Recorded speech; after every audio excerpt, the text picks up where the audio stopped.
Today we find ourselves in the quaint town of Lorton, Virginia. Located in the southern part of Fairfax County, it is home to one of the founding fathers, George Mason. Five Guys headquarters. And this place. Welcome back to Down the Hatch at Fairwinds Brewing Company. What's up, my man? Remember this guy? Long time no see. How you been? Good. How you doing? Good. Welcome to Rebellion. Come on in. Yeah, that's Travis from Rebellion. At the end of our last episode, he told us an interesting story. We just bought, so Buffalo Trace, everybody knows Buffalo Trace. Part of the Sazerac family. It's our rail whiskey, DC. We have an amazing relationship with Buffalo Trace. We love working with them. We love their product. We got the opportunity to buy a barrel from last year. So like I said, when we buy the barrel, we actually buy the barrel too. We get the barrel. And we dropped it off the Fairwinds, which is right down 395, 20 minutes away. And they were barrel aging Ghost the Mariner, which is a stout, in Heaven Hill barrels. So we were kind of chit-chatting. They didn't really have anything else in the pipeline to put in a barrel. And Charlie, the master brewer, and he's like the main dude there. He's like, well, what if we pump it from the Heaven Hill barrels and we do one barrel of yours?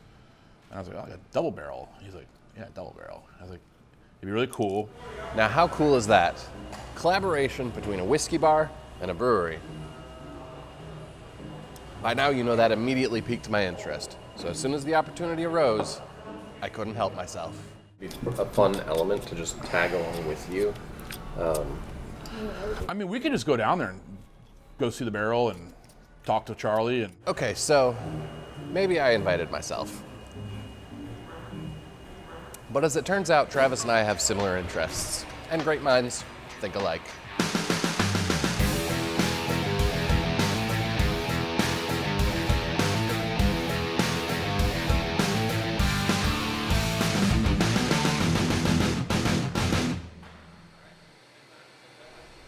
Head brewer Charlie Buettner and lead brewer Max Currington have known Travis quite a while, dating back to their days at a previous brewery.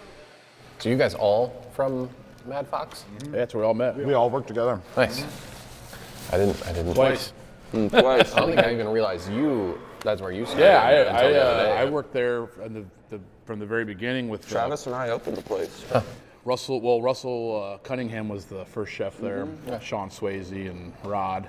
I was like the lead line cook. I was the tournant, and left after a year and a half, 2 years, to pursue a country club job that I really wanted to do. And then they were looking for a chef, and I came back as the executive chef. And you and I overlapped for a couple months, I think. I was there for a little while when you came back. Absolutely. He was moving on to here, so we overlapped a little bit. And Max followed you directly? Max was waiting for my lead brewer at the time to go back to the government. I think it was a foregone conclusion that he was coming over here. But yeah, we had about a year in between where Max came down. It was almost exactly a year from when we opened in March. Yeah, no, I was at Mad Fox for 2 years, like to the day. So yeah, you had opened in March 2015, opened here. I stayed on, worked with a rotating cast of people at Mad Fox, some of who are still there, and when the opportunity presented itself, I was like, I'm in. Let's get the band back together.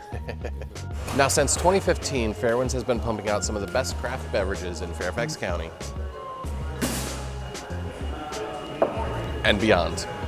If these guys believe in anything, it's two things. Ooh, that's delightful. Great beer and good food. Figured good beer, food. Drinking food. Good drink. Yeah. If you ever find yourself here, you'll notice a lot of the beers on tap are inspired from Charlie and Max's personal taste and style. Tell me about this, what I'm drinking.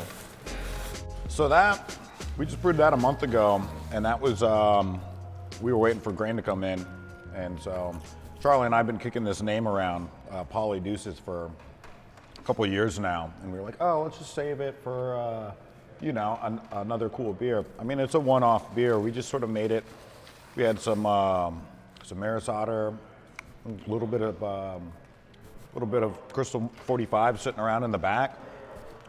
Threw together a recipe, kind of kitchen sink beer with some hops that we had left over. And yeah, but that's very indicative of a lot of the styles that we like to do, where it's like really heavy late additions of hops. This one's Amarillo and Mosaic, and then double dry hop. But we're not too big into the crazy like hazy IPA thing. So we like clean, bright beer. That's It's definitely not the previous there. I mean, it's got a lot of hops on the nose, but not a lot of the bitterness. That's particular to me. I've just never gotten into it. Like I always felt like if the beer comes out and with that appearance of something that's clean, clear, I think that it's more approachable. Clean, clear beer. It's Charlie and Max's sweet spot. I think the other thing with the sort of the hazy thing, and I'm not knocking anybody for doing it. They're delicious when it's something that's out of my box, something that I don't. And we've made them. Shoot, Sessions in the Abyss is hazy right now. We've done a few things in regards to that yeast strain and everything, but the turnaround time on them is real quick, and there's no cleanup process with it. And I can see where that allure comes. Like we can bang these guys out and make these juicy hazy IPAs and get them out and get that money real quick. Yeah. Versus. Charlie, what the hell are you doing? This thing's going to be sitting in the tank for 6 weeks. Is that personal, or do you think that's kind of from like the old Madden days of Kolsch's and lagering? Sure. It's a little bit of both. When I started working with Biofine at Mad Fox, Jeff Lively, the brewer at Rock Bottom in, where was he, in Gaithersburg? Or he's still probably over there, but he turned me on to this liquid silica gel stuff, and it goes in and it clears everything up. And I started working with it there and getting clear beer versus using the plate and frame filter that we had there. And every brewer that I had over there was like middle fingers to the thing. Nobody wanted to mess with it. However, when you used it and you got through the whole process and you broke the thing down and that beer was coming out bright, clean out of the faucet, you were like, okay, that was worth it. Aside from a crisp, clear lager, you can find all kinds of styles out there, including a sweet collaboration between Rebellion and Fairwinds. Yeah, I mean, how did you guys kind of, I guess, reconnect? Well, I mean, we're in the industry, so it's not we don't see each other every day as much as we probably like to. Yeah. But The communication's always there. yeah, we talk a lot. We bust each other's balls on Facebook a lot. A lot of we see each other at events, whether they're beer fests or charity events or fundraisers, whatever. But we've always had a great relationship with them. We actually did what was your anniversary? Yeah, we did in the Whistle Pig Barrel. Was it 2 years ago? Mm-hmm. Yeah. We siphoned off a portion of our so we do a barley wine every year, something that, as this place gets older, every year you're going to have a vertical of all of our past birthday beers. And so we've done it with him before, Whistle Pig Barrel. Yeah, and we were able to pull off some of it, but that was just, did we barrel age that? Was that a double barreled, or did that come straight off the steel? That was non-barrel aged. We fermented and then went in, and that was straight into the Whistle Pig. Yeah, so that was like a one-off. Real low yield, like we got 5 sixtels I think total out of there. But low yield because yeah, it was a small barrel too. It wasn't I don't think it was a. Those are the ones that got sent to the wrong location, right? Yeah, we wrapped up all the sixtels, and it was Wes's birthday, right? Yeah. We put a cardboard sign on there that said "Happy Birthday, Wes," and wrapped up a pallet of these sixtels to go directly to Rebellion, and somehow they got 2 made it to Rebellion, and the rest got sent to a beer festival. At Nationals Park. And it's like a beer chuggers. It's like that's where you send your weakest beer, maybe you're not that proud of, because people are going there just to get as shit-faced as humanly possible. 11% barrel-aged barley wine. People are jumping on drinking American ales and Kolsch's and lagers, and then they come onto this 12% barrel-aged barley wine. What they're doing at that point. That's just gonna. No, and that was one of the craziest things. This was sitting in the warehouse, so we sent it. It's like, yeah, but the big sign on all those kegs told you where to send it to. 2 of them made it out. How did the rest not tag along when they were wrapped together? But Yeah, the whole pallet's wrapped, and you had to work to get that whole thing undone. You had to work to screw that up. Yeah. You had to work really hard to screw it up. But I think what makes our relationship unique is that we're much like our food, our whiskey program, our beer program. We like to try to think outside the box, do things other people aren't doing. So you think barrel-aged beer, and almost everybody will tell you, oh, a porter or a stout. You know, age it for a little while, blah, blah, blah. It's kind of like the typical barrel-aged beer. So we buy barrels of whiskey. This happened to be a Buffalo Trace barrel. And we were driving around the other day. We actually had it in the truck, and we were swinging by, and we're like, well, who better to do this with than our really good friends at Fairwinds. We've done it with them before. Okay. Their product's legit. And we know for this barrel, because this is going to be our first barrel for the Virginia location, so our first one, Virginia distillery, or brewery, sorry. So it makes sense to do it with you guys. But 2, they're going to like come up with something cool. Like not just, let's just, whatever dark beer we have, let's just dump it in there and call it a day. So I'll turn it over to them, but we basically said, what do you guys suggest? Can I get 4 half-full snifters of Ghost? So then Charlie and Max came up with this idea. Yeah, the Ghost is Ghost of the Mariner is an imperial stout that we brew every September, yeah, August. It's late summer, and we put it together so that we can then get it into barrels to age for 3 to 4 months, and then we release it right around Christmas time. This year's version, we went away from coffee and some of the other things that we throw in there typically, and then we went away from that and we went with some dark candy syrups this time around. Brewed it up and then put it in steel to ferment, and then we let it rest in Heaven Hill barrels for about 3.5 months. We have the Heaven Hill aged Ghost of the Mariner Imperial Stout, and then we took some of that product and then loaded it into the Buffalo Trace, so we have sort of the double barrel aged product. A stout aged in bourbon barrels. Now, after our first 2 episodes, you should know that sounds like a great time to me. It's definitely one of my favorite days in the brewery. Is like when we get to work with the woodwork, because we're only doing that. We don't have a crazy expansive barrel program like some larger breweries might get into. We do 3 turns on those barrels, and then we're done by springtime. And those 3 turns are no joke, especially in the dog days of summer in Northern Virginia. There's no air conditioning in the brewery, so putting product back in there when it's heat of the summer, probably not the greatest thing, but we could, yeah.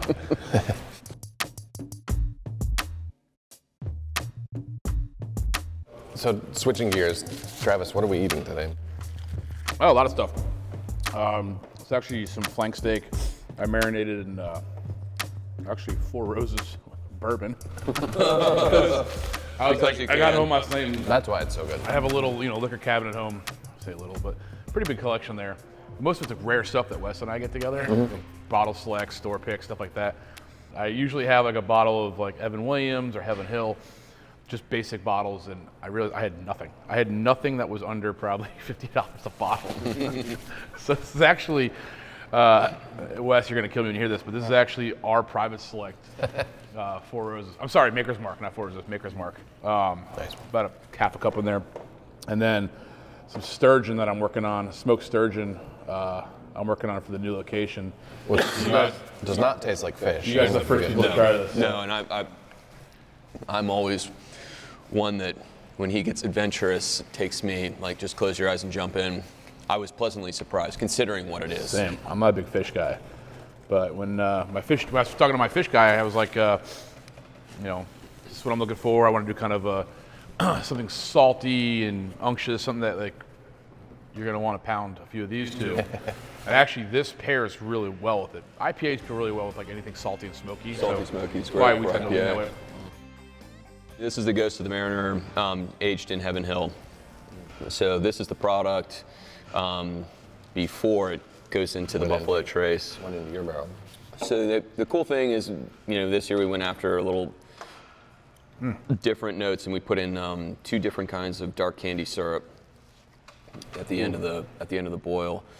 It's got a lot of cocoa, a lot of vanilla. That bourbon character is still in there. Now, are you guys pulling that straight out? Are you watering it down at all, or mixing it down? Blending it down? This goes right from the barrels into the conditioning tank. Add a little carbonation, and package it. So smooth. Yeah. So It's a big basically, beer. Drinks like dessert. for vanilla your ice cream. barrel, it's we pull it straight out. We blend everything up into a big fermenter or the bright tank if it's available. A lot of times we just clean up fermenter and treat it like a bright tank and purge it out and all that. Basically decarbonate, degas it, and then fill your barrel. And I'm really interested to see what comes of it, because this to me already has a lot of bourbon character. Well, I asked about that, but in whiskey you call it proofing it down because it comes out of the. That's what barrel strength is, or cask strength, because it comes out at. strength. We just made a rum with Cotton Reed and it came out at 151.6 or 156.1, 102. That's a little Too much. we proved it down to 114 actually. But so I know if you're taking that and you're dumping it in our barrel, which was sopping wet, Right. it's gonna come out. And that Buffalo Trace has a really good, almost like a rye heat to it. That's spicy, like really cool characteristic to it.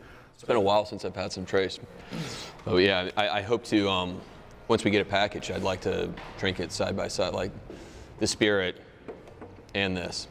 A little bit of Elijah Craig or Evan Williams, and a little bit of Buffalo Trace, and then this Heaven Hill, and then the Heaven Hill Buffalo Traced goes to the marinade. Matchmaker. We call it Matchmaker. Yeah. I'll probably need some sturgeon to pair with. Yeah, right. So if you come here for the beer, the food, or a little of both, Charlie, Max, and Fairwinds represent everything we love about the industry. And there's never been a better time to be part of it. Just ask the guys. Even though this is a fast-paced and quick-growing industry, when it comes down to it, it's still about the love, care, and time you put into the process. Craft beer is huge right now, right? It's probably the biggest thing driving the restaurant industry, aside from like celebrity chefs, is probably craft beer and spirits. What do you think is the coolest kind of trend on your side in there, and what are you kind of like most looking forward to going forward in the future as craft brewers and as probably top tier craft brewers in our scene? As a Kolsch brewer, and as a guy that's brewed Kolsch at 3 different breweries now, I'd like to see a transition, or I'd like to see a little more focus on that true to style, taking the time, doing the lagering, sort of getting into those crisp, clean beers. And again, like I mentioned at the beginning of this, I'm not against the New England style or the hazy beers or all the adjuncts. They're fun, but I'm a beer drinker, and I think you and I have sat down to drink a lot of beers, and it's beers that we can drink a lot of and enjoy. As Rick Garvin always said, I want session beers. And does that mean low alcohol? Well, to him in the discussion, it was loosely meant to be low alcohol, but it's beers that you can sit around and you can drink a lot of. So would you say the reason people aren't doing it is, would you say it's more of a money thing, a time thing, or like a talent thing? I think it's a combination of all three. Yeah, it's probably a combination of all three. I think it's a combination of all three, but I think mostly it's a time thing. I think that you put those grains in a mill, and you want to see them go into a glass tomorrow. Well, I mean, to that effect, you go out to Great American Beer Festival in Denver, and where all the brewers drinking after the festival, they go to Bierstadt Lager House, where Ashley Carter and Bill Nye, they have a 90-year-old German brew house. They're triple decocting, brewing their Pilsner. They're making 16 hours or something like that. It's like 30 hours or something ridiculous. It's like they have to have 2 brewers basically come in just to brew this Pilsner. And then they slow pour. They found that, hey, they take the time and effort to put into their product. You can't even, they will only sell that beer to another bar if you serve it exactly their way. Sure. In their glassware, they're very particular. And that helps actually craft the scarcity of it and drive why everybody wants to go get that from the source as well. It almost seems on the contrary. You know, if I feel like, or if you go anywhere and drink, Pilsners and lagers tend to be the cheaper beers on the menu. Usually. And a raspberry New England IPA is $9 for a pint, or a DIPA is $11 for a pint. Yeah. Is that because the ABV tends to be higher? Because I mean, Well, the ingredient. Yeah, I mean, the more, you know, I always do this discussion when we do brewery tours or beer education is, you know, the reason these high alcohol beers cost so much more is you have to have more grain, gives you more starch gives you more sugar gives you more alcohol. So you're adding more ingredient. And then if you want to throw in the raspberry and the lactose and the vanillas and this and that and the other thing, like now you're adding more ingredient to an already strong beer. But you know, the IPAs, the double IPAs, the 9.5%ers, you know, like you want people to sit down and buy several. Yeah. But you want people to have more beer, and you want people to buy the food and be able to sit. If you're sitting down to 10.5% vanilla triple IPA with all the hoopla on it, like it's cool, it's chic. People dig it. I dig them when they're done good, and you know, something that fits me. I'll get into it, but I'm into it for one. You know, I'm into it for 16 ounces, 12 to 16 ounces. Yeah.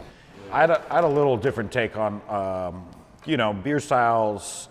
You know, there's the classic styles, and then there's what's a fad. You know, there's a trend and then there's a fad, right? So like, I think a trend is definitely like going more of those lagers. But from a different perspective, what I like seeing is the trend towards manufacturers and suppliers for our industry are turning an eye to what really, you know, a lot of other people would call us big brewers, but we're relatively speaking, we're still small guys. You know, our piece of the pie is still like this, and they're starting to look at us and say, well, how can we help these guys make a better product? Like what are the tools that these guys could use to do that on a smaller scale? Mm-hmm. So like, it's that filtering down of what the big guys, the Budweisers, the New Belgiums, you know, the Coors, people are figuring out how to do and give us better tools to make better beer. And like, we just got a new canning line and we commissioned it 2 weeks ago. Yes. And it's working fantastic for us so far. As far as it's the one thing everybody wants to do. Yeah. Like, yeah, but if you guys don't make beer, we don't have anything to run the canning line on. But it's cool to see, you know, basically in the course of a year, 2 years, what our options were for purchasing a canning line, and then what we ended up with 2 years later was night and day. And so the equipment's getting better. The industry as a whole, it's not just the grains and the It's not just the grains and the maltsters and the brew house. Well, it is all of that stuff. Can companies. Because as we're learning and we're progressing, like the people all across the supply chain are learning and progressing and trying to innovate and give us better tools to work with. Well, so, you know, at the end of the day, what is it that drives you guys? I mean, what is it that makes all this worth it? Well, I taught elementary school for 8 years. So you can't compare. To leave that environment and come into this. Now he only cleans up throat like 1 day a week. Yeah. Charlie and I, outside of being brewers, like we've been personal friends for years and years and years. I grew up with his sister and his brother-in-law, and so we've known each other. So like for me, I love working with my friends. Like, you know, Chris over here, working with you and like getting to know you. It is a, you know, being part of a team and being able to take a leadership role and like, you know, and learn something new. There's not a single day where I walk away and I'm like, I didn't learn something, or I didn't try to improve myself or my technique or anything like that. It's very much a family because you spend so much time around each other. That's exactly what I thought when you said that. And it is because we leave here and then there's this event for this and who's going to go to that, and all right, well, I'll show up, and so you're at work and then you leave these four walls and you're still with each other because it's this environment that we've built for ourselves that we like being around each other, and we enjoy what we're producing.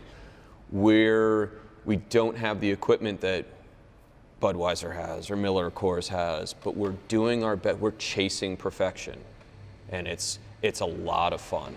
because we're never going to get there. But the chase is what's awesome. We're chasing to make consistent, perfect beer, and it's hard to. It's an impossible goal, but if you're not chasing it, you're in the wrong business. And you know, you're not. I don't want to say you're not working for me, but it's one of those things where you wouldn't fit in this team. It's why we're so small. Yeah. There's very few people that have that deep of passion, that deep of excitement, and I feel like the ones that have it, they all work here. It's that drive and dedication to a high-quality product that makes Fairwinds so special. So I always say it's not that schoolyard playground bully mentality. Like, you're different, we're kicking you out. It's that if you don't have the same vision as we have and the same drive, and if you just don't really fit in, like you're talking about the family thing, you're so tight. You're spending 12 to 15 hours sometimes a day, 20 hours a day sometimes. Yeah. I mean, we've slept in the bar before because we're there so late, we'd be there so early. Like, yeah. It's so tight, and that effort is so focused and driven. There's 15 people on the team, one person can fuck the whole thing up. But to that though, is I feel like anybody that we've had in here, and we've had in 4 years, we've had very little fires. We've had very few, I shouldn't say little fires, very few fires. We haven't had to fire hardly anybody here. But they realize that I don't fit in here. Like, this is a different animal. This is a different mindset. These people are full doing it. Pedals down, but can't keep up. They're I like to put my pedal down towards a different direction, but the way these people are going, they're all like this, and they all go after the same thing. They're all going in the same direction. I don't fit in here. Sorry about wasting your all's time and money and effort, but clearly you guys are on a different plane, or you're doing something that I was not prepared for when I signed up. Adios. And what better way to describe a championship-level operation than with a couple of sports analogies? It's like who was the O lineman for the Skins, and Shanahan was like making them run sprints. Oh no, it was Albert Hainsworth. It was Hainsworth. Defensive lineman. We're no Hainsworths here. No Hainsworths. Well, back to what you were saying earlier too. It reminds me of a quote I heard the other day, and this might be a popular quote. I don't know. I feel like every time I've mentioned it, people are like, "Oh yeah, that quote." First time I heard it. An imperfect action is better than a perfect inaction. Absolutely. And I've been stewing on that the last couple of days, and I think that's sort of falls in that realm of you can't make any of the shots you don't take. Yeah, exactly. You know? You're not going to win the lottery if you don't play. Right. Let's all go play the lottery. Right. Yeah. I always say that in the terms of the context of the product and what we're chasing, the attitude of Michael Jordan always said it was the shots that he missed that he'll always remember, because I was paid to make the shots. We're supposed to make the perfect beer. It's the imperfections. It's where we screwed up that we're always looking at. We want to hear about, like, oh, this is the greatest beer ever. Appreciate the praise. Like, where did we miss? What did we screw up? Because that makes us come back the next day to fix it. Let's fix and get better. And it's that pursuit. And ultimately, or you discover something new. Absolutely. Well, you might find, yeah, finding that you shouldn't sour in your kettle versus lauter into your kettle, clean your mash tun out, and then sour back into your mash tun. Or maybe we should just always do double-barreled Russian Imperial style. There you go. Let's go check it out. Cheers. Thanks for joining us again. We'll see you next time on Down the Hatch.